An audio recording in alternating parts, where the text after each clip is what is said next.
Welcome back to BNC Live. I'm Tashanea Whitlow. Turning now to politics. New York's Kathy Hochul takes office today as New York's first female governor, following Andrew Cuomo's resignation.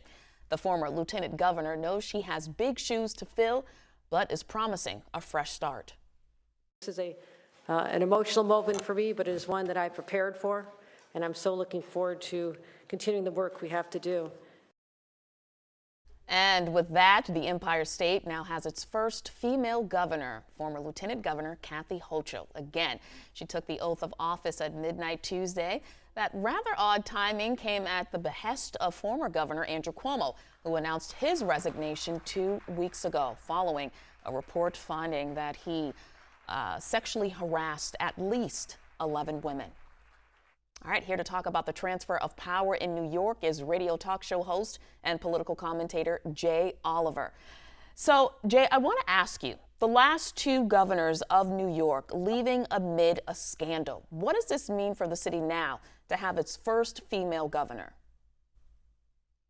Well, good afternoon, and thanks for having me. It means a fresh start. New York has been through a lot in the last couple of years. It's a different style, but certainly a fresh look.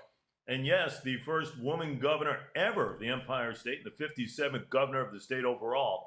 I think there's a new outlook. Having spoken to a couple of people within the confines of the state legislature, even those that do not have the same party affiliation, they are very much looking forward to working now with Governor Kathy Hochul. It's a new outlook, a fresh start, demeanor, whatever adjective you want to use. The Empire State can certainly use it on all sides right now. All right, well, let's start with distancing. She clearly made it known that she was distancing herself from former Governor Andrew Cuomo.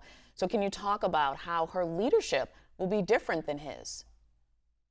Well, Andrew Cuomo had a style about himself, and it was not endeared to by many. You can call it maybe a bullying style. Maybe a style in which he would usurp the legislature's authority.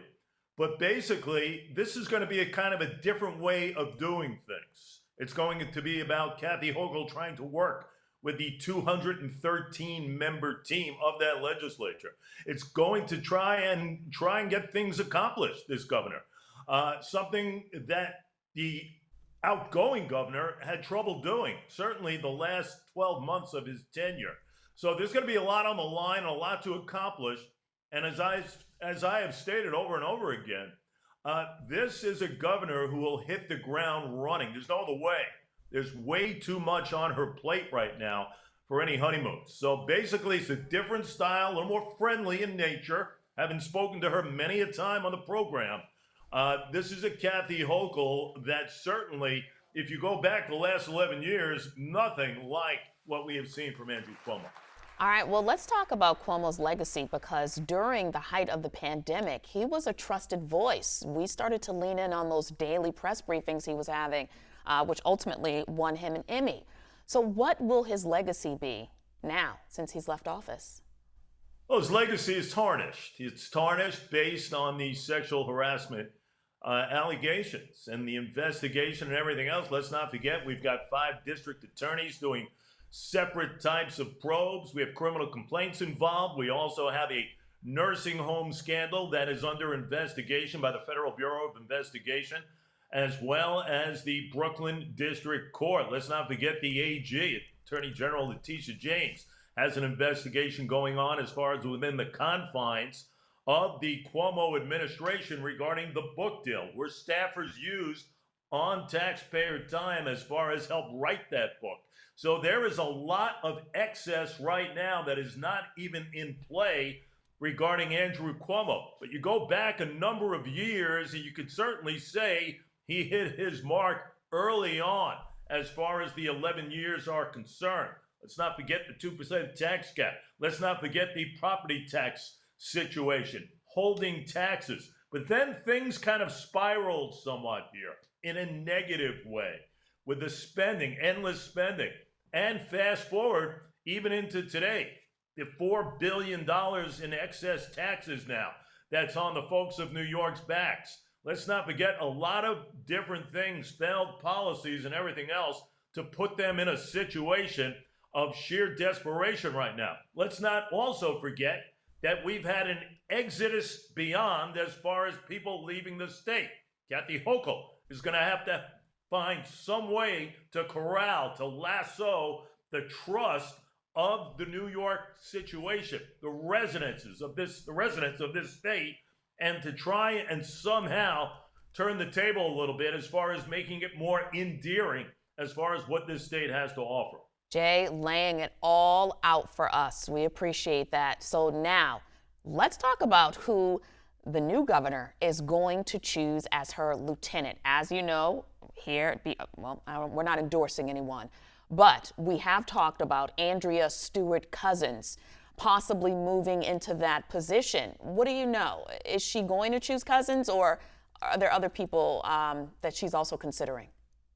I tell you, that's a great question, and that pretty much is a mystery right now. Stewart-Cousins' name has certainly been out there, a couple of different names, and you have to figure that the choice will come possibly, in my estimation, from the New York City Council. City Council has always been at odds as far as how Albany runs the show, but somehow, remember now, this new governor has aspirations and has also set a tone as far as wanting to make a run in 2022. In order to do that, she is going to have to endear herself to all. The toughest portion of that within the confines of New York State is within the New York City Council. So if not Andrea Stewart-Cousins, I look for someone who is within the confines of the city, someone who she can connect with. Again, long-term goal, short-term goal. Short-term goal being aligned with somebody from City Council, long-term as far as a possible re-election next year. Now, Jay, we already know the new governor is going down in history as the state's first female governor. But why not go down in history twice? Because if she does choose a female lieutenant, this will be the first time that there have been two women at the helm of a state. Yeah, I mean, listen, it's quite possible. It is absolutely quite possible. And quite frankly, listen, Kathy Hochul is in this to win it. She's into winning it now, turning heads, turning a lot of pride, turning a lot of opinions, and also that 1-2 punch, as you mentioned, with woman 1 and 2, and who knows what happens down the road. So you're looking at, a first as far as the state, not once but twice. So in essence, that would be quite a situation as far as what could happen here in New York. Yeah, and she could actually get a three-piece if she decides to choose a minority. But we'll have to wait and see. No question. Yeah. Jay, pleasure talking to you. Can't wait to welcome you back to BNC Live, sir. Thanks for your time.